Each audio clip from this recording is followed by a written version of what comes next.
अध्याय 21। अगले दिन नहाने के बाद एक पिशाच ने नाश्ते की ट्रे थामे मेरा स्वागत किया। मैंने सुना मार्थे तुम इस समय काम करना चाहती थी। मैथ्यू ने भोजन को गर्म रखने वाले कवर को उठाते हुए समझाया। तुम दोनों मुझे बिगाड़ रहे हो। मैंने पास की कुर्सी पर प्रतीक्षा करते हुए नैपकिन को खोला। मुझे नहीं लगता कि तुम्हारा चरित्र किसी वास्तविक खतरे में है। मैथ्यू झुका और मुझे एक लंबा चुंबन दिया। उसकी आंखें धुंधली थीं। सुप्रभात, क्या तुम सो गए? कुआं, बहुत बढ़िया। मैंने उसके हाथों से प्लेट ली। कल रात मैंने उसे जो निमंत्रण दिया था, उसे याद करके मेरे गाल लाल हो गए। जब मैंने उसके कोमल तिरस्कार को याद किया तो मुझे अभी भी थोड़ी पीड़ा हुई, लेकिन आज सुबह के चुंबन ने पुष्टि की कि हम दोस्ती की सीमाओं को पार कर चुके हैं और एक नई दिशा में आगे बढ़ रहे हैं। नाश्ते के बाद हम नीचे गए, अपने कंप्यूटर चालू किए और काम पर लग गए। मैथ्यू ने अपनी पांडुलिपि के बगल में टेबल पर वुलगेट बाइबल के शुरुआती अंग्रेजी अनुवाद की एक बिल्कुल साधारण 19वीं सदी की प्रति छोड़ी थी।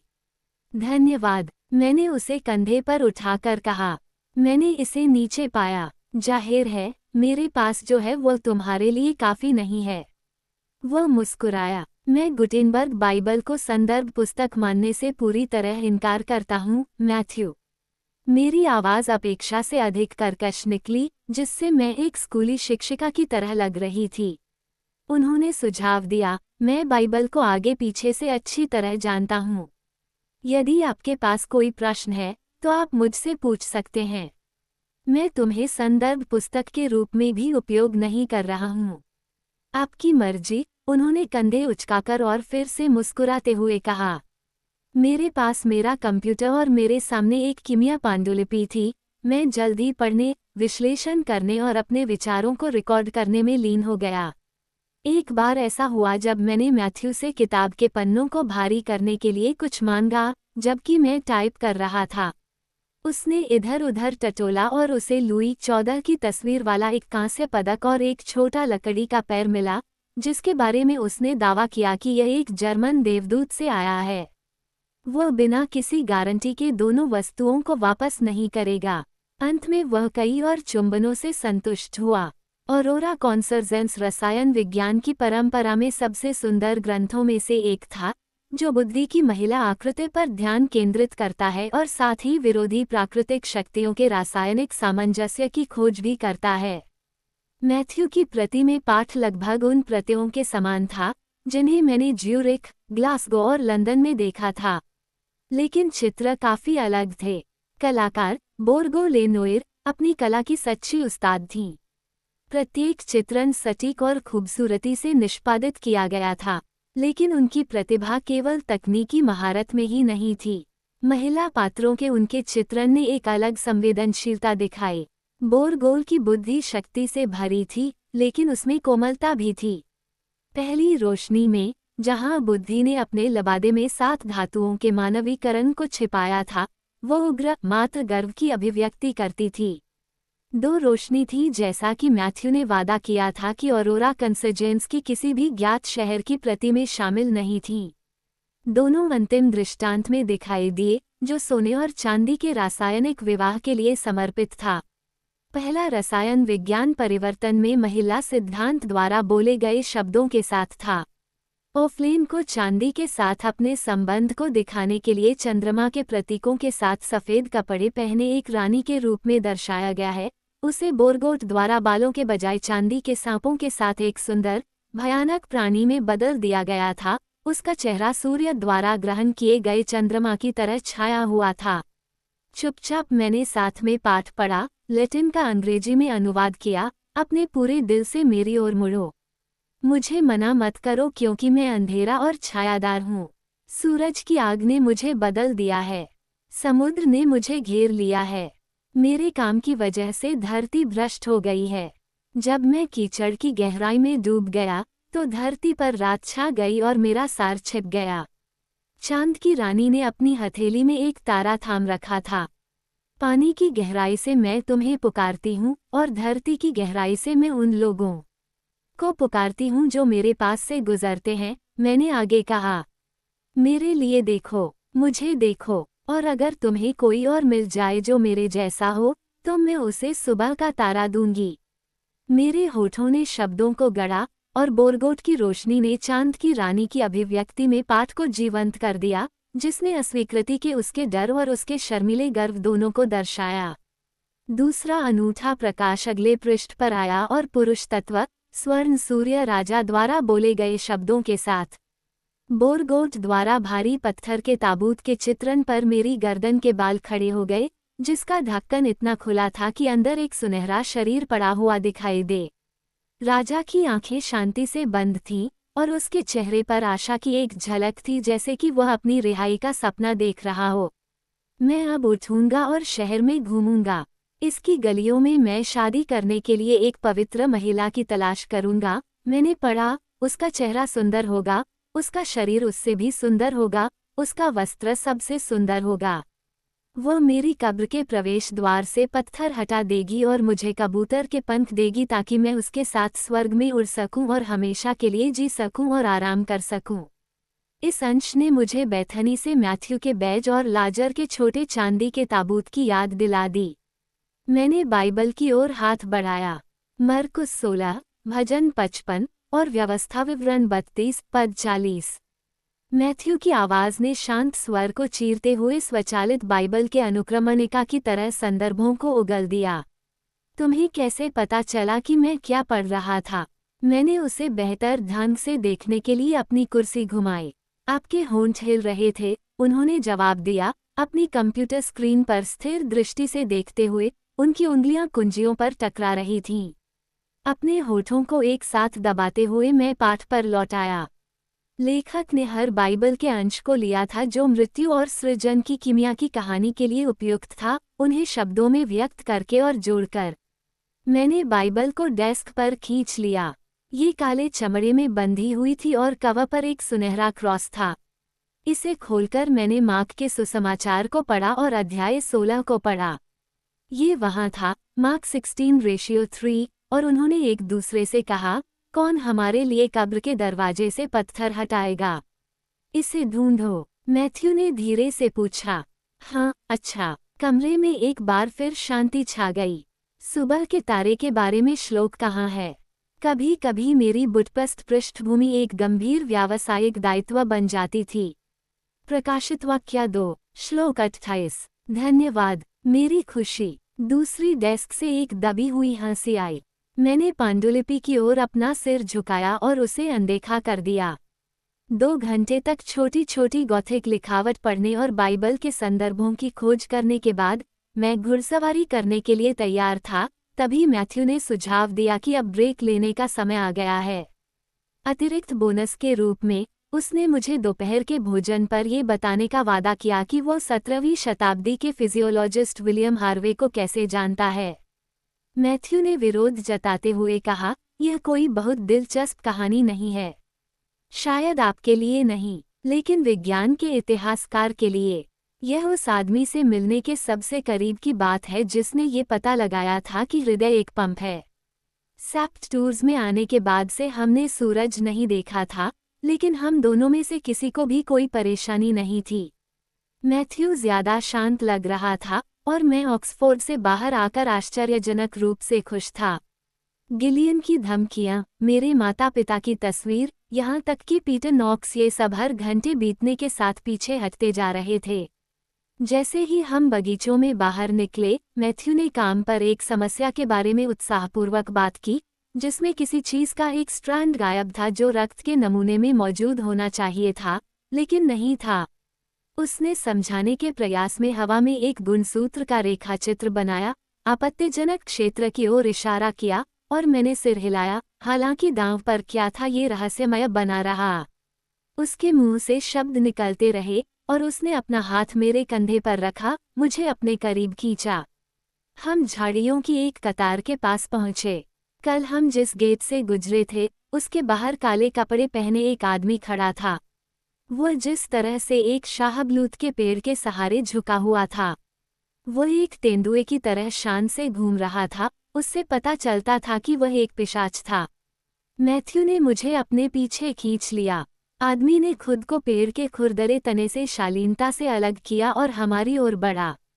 तथ्य यह है कि वह एक पिशाच था, अब सूर्य की तरह सफ़ेद त्वचा और बड़ी, काली आंखों से पुष्टि हुई, जो उसके काले चमड़े के जैकेट, जीन्स और जूतों से स्पष्ट थी। इस पिशाच को परवाह नहीं थी कि कौन जानता है कि वह अलग है। उसका भेड़िया जैसा भाव एक अन्यथा देवदूत के चेहरे में एकमात्र अपूर्णता थी, सम्मित विशेषताओं और काले बालों के साथ जो उसके कॉलर पर नीचे की ओर कलिंग करते थे। वह मैथ्यू से छोटा और दुबला था, लेकिन उसने जो शक्ति प्रकट की, जहां यह एक दाग की तरह फैल गया, निर्विवाद, उसकी आंखों ने मेरी त्वचा के नीचे ठंडक पहुंचाई। डोमेनिको, मैथ्यू ने शांति से कहा, हालांकि उसकी आवाज सामान्य से अधिक ऊंची थी। मैथ्यू, पिशाच ने मैथ्यू की ओर जो नजर डाली वह घृणा से भरी थी। सालों हो गए। मैथ्यू के सहज स्वर से पता चला कि पिशाच का अचानक प्रकट होना एक रोजमर्रा की घटना थी। डोमेनिको ने विचारमग्न होकर कहा, वह कब था? फेरारा में। हम दोनों पोप से लड़ रहे थे, हालांकि जहां तक मुझे याद है, अलग अलग कारणों से। मैं वेनिस को बचाने की कोशिश कर रहे थे।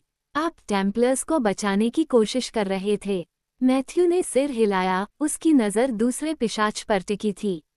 मुझे लगता है कि तुम सही हो। उसके बाद, मेरे दोस्त, तुम गायब हो गए। हमने अपनी युवावस्था में समुद्र पर, पवित्र भूमि में बहुत सारे रोमांच साझा किए। वेनिस हमेशा तुम्हारे जैसे पिशाच के लिए मनोरंजन से भरा था, मैथ्यू। डोमेनिको ने स्पष्ट दुख में अपना सिर हिलाया। चेटू गेट के अंदर का पिशाच वेनिस का लग रहा था या किसी देवदूत और शैतान के बीच का कोई अपवित्र मिश्रण लग रहा था। जब तुम फ्रांस और अपने किसी दूसरे ठिकाने के बीच से गुजरे तो तुम मुझसे मिलने क्यों नहीं आए? मैंने अपमान किया, डोमेनिको, ये निश्चित रूप से बहुत समय पहले की बात है, अब हमारे लिए इसका कोई महत्व नहीं है। शायद, लेकिन इतने सालों में एक चीज़ नहीं बदली है। जब भी कोई संकट आता है, तो डे क्लेरमोंट आसपास होता है। वह मेरी ओर मुड़ा, और उसके चेहरे पर लालच की झलक दिखी। ये वही चुड़ैल होगी जिसके बारे में मैंने बहुत सुना है। डायना, घर वापस जाओ, मैथ्यू ने तीखी आवाज में कहा। खतरे का एहसास स्पष्ट था और मैं झिझक रहा था, उसे अकेला छोड़ना नहीं चाहता था। जाओ, उसने फिर कहा, उसकी आवाज तलवार की तरह तीखी थी। हमारे पिशाच आगंतुक ने मेरे कंधे पर कुछ देखा और मुस्कुराया। एक बर्फीली हवा मेरे पास से गुजरी और एक ठंडी, सख्त बांह मेरे हाथ में आ गई। डोमेनिको, यसाबेउ की संगीतमय आवाज गूंजी, कितना अप्रत्याशित दौरा है। उसने औपचारिक रूप से सिर झुकाया। मेरी महिला, आपको इतने अच्छे स्वास्थ्य में देखकर खुशी हुई। आपको कैसे पता चला कि मैं यहाँ हूँ? मैंने तुम्हारी गंध महसूस की। यसाबेउ ने तिरस्कारपूर्वक कहा, तुम बिन बुलाए मेरे घर चले आए। तुम्हारी माँ को पता चलेगा कि तुम इस तरह से व्यवहार करते हो तो वह क्या कहेगी? अगर मेरी माँ अभी भी जीवित होती, तो हम उनसे पूछ सकते थे, डोमेनिको ने बमुश्किल छिपी हुई क्रूरता के साथ कहा। माँ, डायना को वापस घर ले जाओ। बेशक, मैथ्यू, हम तुम दोनों को बात करने के लिए छोड़ देंगे। यसाबेउ ने मुड़कर मुझे अपने साथ खींच लिया। अगर आप मुझे अपना संदेश देने दे तो मैं जल्दी ही चला जाऊंगा, डोमेनिको ने कहा। अगर मुझे वापस आना पड़ा तो मैं अकेला नहीं रहूंगा। आज की यह यात्रा आपके प्रति एक शिष्टाचार थी, यसाबेउ। उसके पास किताब नहीं है, मैथ्यू ने तीखी आवाज में कहा। मैथ्यू, मैं यहाँ चुड़ैलों की शापित किताब के बारे में बात नहीं कर रहा हूँ। उन्हें इसे रखने दो, मैं मंडली से आया हूँ। यसाबेउ ने धीमी और लंबी सांस छोड़ी, मानो उसने कई दिनों से अपनी सांस रोक रखी हो। मेरे होठों पर एक सवाल आया, लेकिन उसने चेतावनी भरे अंदाज में उसे चुप करा दिया। बहुत बढ़िया, डोमेनिको, मुझे आश्चर्य है कि तुम्हारे पास अपने पुराने दोस्तों से मिलने का समय है, वह भी अपनी नई जिम्मेदारियों के साथ। मैथ्यू की आवाज में खुशी थी। जब पिशाच पूरे यूरोप में रक्तहीन लाशें छोड़ रहे हैं, तो फिर मंडली डे क्लेरमोंट परिवार से आधिकारिक मुलाकात करने में अपना समय क्यों बर्बाद कर रही है? वैम्पायर के लिए इंसानों को खाना मना नहीं है, हालांकि यह लापरवाही खेदजनक है। जैसा कि आप जानते हैं, हम जहां भी जाते हैं, मौत वैम्पायर का पीछा करती है। डोमेनिको ने क्रूरता को नजरअंदाज कर दिया और मैं कमजोर, गर्म खून वाले जीवन के प्रति उसकी लापरवाही से कांप उठा। लेकिन वाचा स्पष्ट रूप से एक वैम्पायर और एक चुड़ैल के बीच किसी भी तरह के संबंध को मना करती है। मैं मुड़ा और डोमेनिको को घूरने लगा। तुमने क्या कहा? वह बोल सकती है। डोमेनिको ने नकली खुशी में अपने हाथ जोड़े। इस बातचीत में चुड़ैल को क्यों नहीं शामिल किया जाए? मैथ्यू ने हाथ बढ़ाकर मुझे आगे की ओर खींचा। यसब्यू मेरे दूसरे हाथ से लिपटी रही। हम पिशाच, चुड़ैल और पिशाच की एक छोटी, लड़ाई वाली पंक्ति में खड़े थे। Diana bishop. डोमेनिको ने सिर झुकाया। ऐसी प्राचीन, प्रतिष्ठित वंशावली की चुड़ैल से मिलना सम्मान की बात है। बहुत कम पुराने परिवार रुके हुए हैं हमारे साथ। उनके द्वारा बोला गया प्रत्येक शब्द, चाहे वह कितना भी औपचारिक क्यों न हो, धमकी जैसा लग रहा था। आप कौन हैं? मैंने पूछा। और आप इस बात से क्यों चिंतित हैं कि मैं किसके साथ समय बिताता हूँ?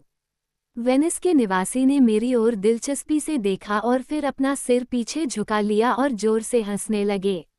उन्होंने कहा कि तुम अपने पिता की तरह ही तर्कशील हो, लेकिन मैंने उनकी बात पर विश्वास नहीं किया। मेरी उंगलियां हल्की सी झंझना उठीं और यसाबेउ की बांह थोड़ी और कस गई। क्या मैंने तुम्हारी चुड़ैल को नाराज कर दिया है? डोमेनिको की नज़रें यसाबेउ की बांह पर टिकी थीं। जो कहने आए हो, कह दो और हमारी जमीन से चले जाओ। मैथ्यू की आवाज़ पूरी तरह बातचीत वाली थी। मेरा नाम डोमेनिको मिशेल है। मैं मैथ्यू को तब से जानता हूँ जब मैं रिबोम था, और यसब्यू को भी लगभग उतने ही समय से। मैं उन दोनों को उतनी अच्छी तरह नहीं जानता जितना कि मैं प्यारी लुइसा को जानता था। लेकिन हमें मृतकों के बारे में हल्के में नहीं बोलना चाहिए। विनीशियन ने श्रद्धापूर्वक खुद को क्रॉस किया। आपको मेरी बहन के बारे में बिल्कुल भी बात नहीं करनी चाहिए। मैथ्यू शांत लग रहा था, लेकिन यसब्यू जानलेवा लग रही थी। उसके होंठ सफ़ेद थे। आपने अभी भी मेरे प्रश्न का उत्तर नहीं दिया है, मैंने एक बार फिर डोमेनिको का ध्यान आकर्षित करते हुए कहा। वेनिसवासी की आंखें खुले मूल्यांकन से चमक उठीं। डायना, मैथ्यू ने कहा, अपने गले में गड़गड़ाहट को रोकने में असमर्थ। वह मुझ पर गुर्राने के सबसे करीब था। मार्थे रसोई से बाहर आई, उसके चेहरे पर चिंता का भाव था। मैं समझता हूँ कि वह अपनी प्रजाति के अन्य प्राणियों से अधिक उग्र है। क्या इसलिए आप उसे अपने साथ रखने के लिए सब कुछ जोखिम में डाल रहे हैं? क्या वह आपको खुश करती है? या फिर आप उसे तब तक खाते रहेंगे जब तक आप उब न जाएं और फिर उसे त्याग देंगे, जैसा कि आपने अन्य गर्म रक्त वाले प्राणियों के साथ किया है? मैथ्यू के हाथ लाजरस के ताबूत की ओर चले गए, जो उसके स्वेटर के नीचे एक उभार के रूप में स्पष्ट था। जब से हम सैप्ट टूर्स में आए थे, तब से उसने उसे छुआ तक नहीं था। डोमेनिको की गहरी निगाहों ने भी इस इशारे को पहचान लिया था, और जवाब में उसकी मुस्कान प्रतिशोधात्मक थी। क्या आप दोषी महसूस कर रहे हैं? डोमेनिको जिस तरह से मैथ्यू को परेशान कर रहा था, उससे क्रोधित होकर मैंने बोलने के लिए अपना मुंह बंद कर लिया। डायना, तुरंत घर वापस जाओ। मैथ्यू के लहजे से पता चला कि हम बाद में गंभीर, अप्रिय बातचीत करेंगे। उसने मुझे थोड़ा सा यसब्यू की दिशा में धकेल दिया और खुद को अपनी माँ, मेरे और काले वेनिस के बीच और भी अधिक सीधा खड़ा कर लिया। उस समय मार्थे पास में थी। उसने मैथ्यू की एक आकर्षक नकल में अपने मजबूत शरीर पर अपनी बाहें रखी हुई थीं। डायना बिशप, मैं तुम्हें चेतावनी देने आया हूँ, इससे पहले कि चुड़ैल मेरी बात सुन ले। चुड़ैलों और पिशाचों के बीच संबंध वर्जित हैं। तुम्हें ये घर छोड़ देना चाहिए और मैथ्यू डे क्लेरेमोंट या उसके परिवार के किसी भी सदस्य से कोई संबंध नहीं रखना चाहिए। अगर तुम ऐसा नहीं करती हो, तो मंडली वाचा को बनाए रखने के लिए जो भी आवश्यक होगा वह करेगी। मैं आपकी मंडली को नहीं जानता, और मैंने ऐसी किसी वाचा पर सहमति नहीं जताई। मैंने कहा, अभी भी क्रोधित था। इसके अलावा, वाचाएं लागू करने योग्य नहीं हैं। वे स्वैच्छिक हैं। क्या आप वकील होने के साथ साथ इतिहासकार भी हैं? आप आधुनिक महिलाएं अपनी बेहतरीन शिक्षा के साथ बहुत आकर्षक हैं, लेकिन महिलाएं धर्मशास्त्र में अच्छी नहीं हैं। डोमेनिको ने दुख के साथ कहा, यही कारण है कि हमने आपको शिक्षित करना कभी उचित नहीं समझा। क्या आपको लगता है कि जब हमने एक दूसरे से ये वादे किए थे, तो हमने उस विधर्मी केल्विन के विचारों का पालन किया था? जब वाचा की शपथ ली गई थी, तो उसने सभी पिशाचों, राक्षसों और चुड़ैलों को बांध दिया था, भूत, वर्तमान और भविष्य। यह ऐसा मार्ग नहीं है जिस पर आप अपनी मर्जी से चल सकते हैं या नहीं। तुमने अपनी गर्मजोशी दिखा दी है, डोमेनिको, मैथ्यू ने रेशम जैसी आवाज में कहा। मुझे चुड़ैल से बस इतना ही कहना है, वेनिसवासी ने जवाब दिया। मुझे तुमसे और भी बहुत कुछ कहना है। फिर डायना घर वापस आ जाएगी। उसे यहाँ से निकाल दो, माँ, उसने तल्खी से कहा। इस बार उसकी माँ ने तुरंत वही किया जो उसने कहा था, और मार्थे ने भी वैसा ही किया। जब मैंने मैथ्यू की ओर देखा तो यसब्यू ने फुसफुसाते हुए कहा, मत करो। वह चीज़ कहाँ से आई? जब हम सुरक्षित अंदर पहुंच गए तो मार्थे ने पूछा। शायद नरक से, यसब्यू ने कहा। उसने अपनी उंगलियों से मेरे चेहरे को कुछ देर के लिए छुआ, और जब वे मेरे गुस्से से भरे गालों की गर्मी से मिले तो उन्हें जल्दी से वापस खींच लिया। तुम बहादुर हो, लड़की, लेकिन तुमने जो किया वह लापरवाही थी। तुम पिशाच नहीं हो। डोमेनिको या उसके किसी भी सहयोगी के साथ बहस करके खुद को जोखिम में मत डालो। उनसे दूर रहो। यसब्यू ने मुझे जवाब देने का कोई समय नहीं दिया। मुझे रसोई, भोजन कक्ष, सैलून और बड़े हॉल से होते हुए तेजी से ले गई। आखिरकार वह मुझे उस मेहराब की ओर खींच ले गई जो किले के सबसे दुर्जय टॉवर की ओर ले जाती थी। चढ़ाई के बारे में सोचते ही मेरी पिंडलियां अकड़ गईं। हमें अवश्य जाना चाहिए, उसने जोर देकर कहा। मैथ्यू हमें वहां ढूंढ रहा होगा। डर और गुस्से ने मुझे सीढ़ियों के आधे रास्ते तक धकेल दिया। मैंने दृढ़ संकल्प के साथ दूसरी आधी सीढ़ियां पार कर लीं। आखिरी पायदान से अपने पैर उठाते हुए मैंने खुद को एक सपाट छत पर पाया, जहां से हर दिशा में मीलों तक का नज़ारा दिखाई दे रहा था। एक हल्की हवा बह रही थी, जिसने मेरे लटके हुए बालों को खोल दिया और मेरे चारों ओर धुंध को अपने में समेट लिया। यसब्यू तेजी से एक खंभे की ओर बढ़ी जो आसमान में 1 दर्जन फीट ऊपर तक फैला हुआ था। उसने एक कांटेदार काला झंडा उठाया जिस पर चांदी का ओरोबोरोस लगा हुआ था। यह उदास रोशनी में खुल गया, सांप अपनी झिलमिलाती पूंछ को मुंह में पकड़े हुए था। मैं क्रेनेलेटेड दीवारों के दूर की ओर भागा, और डोमेनिको ने ताला लगा दिया। कुछ ही देर बाद गांव की एक इमारत के ऊपर एक ऐसा ही बैनर लगा और घंटी बजने लगी। पुरुष और महिलाएं धीरे धीरे घरों, बार, दुकानों और दफ्तरों से बाहर निकले। उनके चेहरे साफ्ट टूर्स की ओर मुड़े, जहां अनंतकाल और पुनर्जन्म का प्राचीन प्रतीक हवा में लहरा रहा था। मैंने यसब्यू की ओर देखा, मेरे चेहरे पर मेरा सवाल साफ झलक रहा था। ये हमारे परिवार का प्रतीक है, और गांव के लोगों को सावधान रहने की चेतावनी है, उसने समझाया। हम झंडा तभी फहराते हैं जब हमारे साथ दूसरे लोग भी होते हैं। गांव के लोग पिशाचों के बीच रहने के आदी हो चुके हैं, और हालांकि उन्हें हमसे डरने की कोई बात नहीं है, लेकिन हमने इसे ऐसे समय के लिए रखा है। दुनिया ऐसे पिशाचों से भरी पड़ी है जिन पर भरोसा नहीं किया जा सकता। डायना, डोमेनिको मिशेल उनमें से एक है। तुम्हें मुझे ये बताने की जरूरत नहीं थी। वह कौन है? मैथ्यू की सबसे पुरानी दोस्तों में से एक, यसब्यू ने धीरे से कहा। उसकी नज़र उसके बेटे पर है, जो उसे बहुत खतरनाक दुश्मन बनाता है। मेरा ध्यान मैथ्यू पर गया, जो डोमेनिको के साथ बातचीत जारी रखे हुए था और मुठभेड़ के एक सटीक रूप से खींचे गए क्षेत्र में था। काले और भूरे रंग की एक धुंधली हरकत थी, और विनीशियन उस चेस्टनट के पेड़ की ओर पीछे की ओर तेजी से भागा जिस पर वो उस समय झुका हुआ था जब हमने उसे पहली बार देखा था। पूरे मैदान में एक जोरदार दरार की आवाज गूंजी। बहुत बढ़िया, यसब्यू ने बड़बड़ाते हुए कहा। मार्थे कहाँ है? मैंने अपने कंधे के ऊपर से सीढ़ियों की ओर देखा। हॉल में, बस मामले में। यसब्यू की उत्सुक आंखें उसके बेटे पर टिकी रहीं। क्या डोमेनिको सचमुच यहाँ आएगा और मेरा गला फाड़ देगा? यसब्यू ने अपनी काली, चमकती हुई नज़र मुझ पर घुमाई। ये सब बहुत आसान होगा, मेरी प्यारी। वह पहले तुम्हारे साथ खेलेगा। वह हमेशा अपने शिकार के साथ खेलता है, और डोमेनिको को दर्शक पसंद हैं। मैंने बड़ी मुश्किल से निगला। मैं अपना ख्याल खुद रखने में सक्षम हूँ। आप निश्चित हैं, यदि आपके पास उतनी शक्ति है जितनी मैथ्यू मानते हैं। मैंने पाया है कि चुड़ैलें स्वयं की रक्षा करने में बहुत कुशल होती हैं, बस थोड़े से प्रयास और थोड़ी सी हिम्मत की आवश्यकता होती है, यूसेबियो ने कहा। डोमेनिको ने जिस मंडली का उल्लेख किया है वह क्या है? मैंने पूछा। डेमन, चुड़ैलों और पिशाचों के प्रत्येक आदेश से 9-3 की एक परिषद। ये धर्मयुद्ध के दौरान हमें मनुष्यों के संपर्क में आने से बचाने के लिए स्थापित किया गया था। हम लापरवाह थे और उनकी राजनीति और पागलपन के अन्य रूपों में बहुत अधिक शामिल हो गए थे। यूसेबियो की आवाज़ कड़वी थी। महत्वाकांक्षा, गर्व और मिशेल जैसे लालची जीव जो कभी भी अपने भाग्य से संतुष्ट नहीं थे और हमेशा अधिक चाहते थे, उन्होंने हमें वाचा की ओर धकेल दिया। और आप कुछ शर्तों पर सहमत हुए। ये सोचना हास्यास्पद था कि मध्य युग में प्राणियों द्वारा किए गए वादे मैथ्यू और अन्य लोगों को प्रभावित कर सकते थे।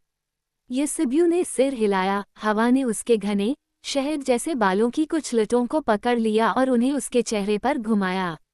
जब हम एक दूसरे से मिलते जुलते थे, तो हम बहुत ज्यादा ध्यान आकर्षित करते थे। जब हम मानवीय मामलों में शामिल होते थे, तो उन्हें हमारी चतुराई पर शक होने लगता था। वे बेचारे जीव तेज नहीं होते, लेकिन वे पूरी तरह से मूर्ख भी नहीं होते। मिक्सिंग से आपका मतलब डिनर और डांसिंग नहीं है। कोई डिनर नहीं, नाच गाना नहीं, और नहीं एक दूसरे को चूमना और गाने गाना, यूसेबियो ने स्पष्ट रूप से कहा, और नाच गाने और चूमने के बाद जो कुछ भी होता है, वह भी वर्जित है। हम वाचा पर सहमत होने से पहले अहंकार से भरे हुए थे। हम में से ज्यादा लोग थे, और हम जो चाहते थे, उसे लेने के आदी हो गए थे, चाहे इसके लिए हमें कोई भी कीमत चुकानी पड़े। इस वादे में और क्या क्या शामिल है? कोई राजनीति या धर्म नहीं। बहुत से राजकुमार और पोप दूसरे काम के प्राणी थे। एक बार जब मनुष्यों ने उनके इतिहास लिखना शुरू कर दिया तो एक जीवन से दूसरे जीवन में जाना और भी मुश्किल हो गया। यूसेबियो कांप उठा। पिशाचों को एक अच्छी मौत का नाटक करना और मनुष्यों की मौजूदगी में नए जीवन की ओर बढ़ना मुश्किल लगता था। मैंने मैथ्यू और डोमेनिको की ओर जल्दी से देखा, लेकिन वे अभी भी महल की दीवारों के बाहर बात कर रहे थे। तो मैंने अपनी उंगलियों से चीजों को टिक करते हुए दोहराया। विभिन्न प्रकार के प्राणियों के बीच कोई मेलजोल नहीं। मानव राजनीति या धर्म में कोई करियर नहीं। कुछ और। जाहिर है कि मेरी चाची का विदेशी द्वेष और मेरे कानून का अध्ययन करने का तीव्र विरोध इस बहुत पहले हुए समझौते की उनकी अपूर्ण समझ से उपजा था। हाँ, यदि कोई भी प्राणी वाचा को तोड़ता है, तो ये देखना मंडली की जिम्मेदारी है कि कदाचार को रोका जाए और शपथ को बरकरार रखा जाए। और यदि दो प्राणी वाचा तोड़ दें, हमारे बीच खामोशी फैल गई। जहाँ तक मेरी जानकारी है, ऐसा कभी नहीं हुआ, उसने गंभीर स्वर में कहा। इसलिए यह बहुत अच्छी बात है कि तुम दोनों ने ऐसा नहीं किया। कल रात मैंने मैथ्यू से एक साधारण अनुरोध किया था कि वो मेरे बिस्तर पर मेरे साथ रहे। लेकिन उसे पता था कि यह कोई साधारण अनुरोध नहीं था। वह न तो मेरे बारे में अनिश्चित था और न ही उसकी भावनाएं। मैथ्यू जानना चाहता था कि वो मंडली के हस्तक्षेप से पहले कितनी दूर जा सकता है। जवाब तुरंत आ गया था। वे हमें ज्यादा दूर तक जाने नहीं दे रहे थे। मेरी राहत की जगह पर गुस्सा जल्दी आ गया। अगर किसी ने शिकायत नहीं की होती, हमारा रिश्ता विकसित होता, तो शायद वह मुझे कभी भी मंडली या वाचा के बारे में नहीं बताता। और उसकी चुप्पी का मेरे अपने परिवार और उसके साथ मेरे रिश्ते पर असर पड़ता। मैं शायद यह मानकर मर जाता कि मेरी चाची और यूसेबियो कट्टरपंथी थे। इसके बजाय वे बहुत पहले किए गए वादे पर खरे उतर रहे थे जो कम समझ में आता था लेकिन किसी तरह अधिक क्षम्य था। आपके बेटे को मुझसे कुछ बातें छिपाना बंद कर देना चाहिए। मेरा गुस्सा बढ़ गया, मेरी उंगलियों में झुनझुनी बढ़ गई। और आपको इस बारे में कम चिंता करनी चाहिए। मंडली से बात की तथा इस बारे में भी बात की कि जब मैं उनसे दोबारा मिलूंगी तो क्या करूंगी। उसने नाक भान सिकोड़ी। तुम्हें कुछ भी करने का मौका नहीं मिलेगा, इससे पहले कि वो तुम्हें डोमेनिको के सामने उसके अधिकार पर सवाल उठाने के लिए फटकार लगाए। मैं मैथ्यू के अधिकार के अधीन नहीं हूँ। मेरे प्रिय, तुम्हें पिशाचों के बारे में बहुत कुछ सीखना है, उसने संतोष के साथ कहा। और तुम्हें मेरे बारे में बहुत कुछ सीखना है। मंडली को भी बहुत कुछ सीखना है। यसब्यू ने मेरे कंधों को देखा, उसकी उंगलियां मेरी बाहों के मांस में धंस रही थीं। यह कोई खेल नहीं है, डायना। मैथ्यू स्वेच्छा से उन प्राणियों की पीठ ठोक देगा जिन्हें वह सदियों से जानता है, ताकि तुम्हारे उस अधिकार की रक्षा हो सके जो तुम अपने क्षणभंगुर जीवन में बनना चाहती हो। मैं तुमसे विनती करता हूँ कि उसे ऐसा न करने दो। अगर वह जिद करता रहा तो वे उसे मार देंगे। वह अपना आदमी है, यसब्यू, मैंने ठंडे स्वर में कहा। मैं मैथ्यू को नहीं बताता कि उसे क्या करना है। नहीं, लेकिन तुम्हारे पास उसे दूर भेजने की शक्ति है। उसे बताओ कि तुम उसके लिए वाचा तोड़ने से इनकार करती हो, या तुम उसके लिए सिर्फ जिज्ञासा से ज्यादा कुछ महसूस नहीं करती हो। चुड़ैलें इसी के लिए मशहूर हैं। उसने मुझे दूर फेंक दिया। अगर तुम उससे प्यार करती हो, तो तुम्हें पता होगा कि क्या कहना है। ये खत्म हो गया है, मार्थे ने सीढ़ियों के ऊपर से आवाज लगाई। हम दोनों दौड़कर मीनार के किनारे पहुंचे। एक काला घोड़ा और सवार अस्तबल से बाहर निकले और जंगल में गरजते हुए बाढ़ को पार कर गए।